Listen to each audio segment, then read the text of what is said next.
Et bien voilà, on a déjà notre première soirée de finale du concours Reine-Elisabeth. Trois excellents candidats, trois excellentes prestations avec les deux mezzo-sopranos françaises. Il y a eu d'abord Clémentine Margaine qui a été absolument extraordinaire, un véritable parcours sans faute, qualité de l'intonation, de l'expressivité, beaucoup d'intelligence dans ses interprétations, de la puissance et puis un timbre absolument séduisant dans le médium, dans le grave, dans l'aigu. C'était vraiment quelques tout beaux moments qu'elle nous a offert avec un programme assez diversifié, commençant avec la gouaille de Carmen et terminant avec une sombre mélodie de Moussorski.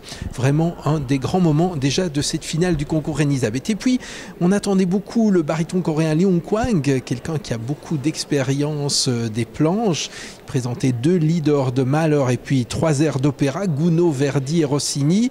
Et là, lui a semblé peut-être un peu en deçà de ce qu'il avait laissé entendre au premier tour et en demi-finale. Peut-être un petit problème de santé parce qu'on l'a vu plusieurs fois se moucher, peut-être le regard parfois un peu fiévreux aussi.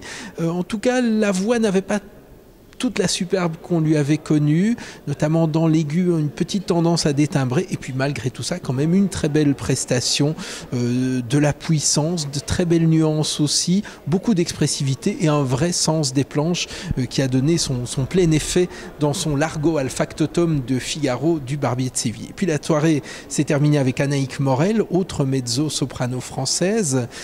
Elle avait choisi de commencer dans le versant plutôt poétique avec Asie, tiré de Scheherazade de Ravel, continuait avec le Laudamuste de la Messe en ut de Mozart, donc elle variait mélodie, oratorio et opéra avec un air de Charlotte de Werther, et puis elle aussi chantait le Près des remparts de Séville de Carmen. Prestation très complète, très différenciée, très complémentaire aussi, avec une véritable joie de chanter, un bonheur, une espèce de ferveur comme ça, très sensible dans Ravel, dans Mozart, avec peut-être moins d'intériorité que ce qu'on avait pu entendre avec Clémentine Margaine, un timbre aussi qui est moins immédiatement séduisant, mais une voix qui séduit et qui plaît par son agilité, par sa capacité véritablement à s'élever vers les sphères, véritablement une belle soirée.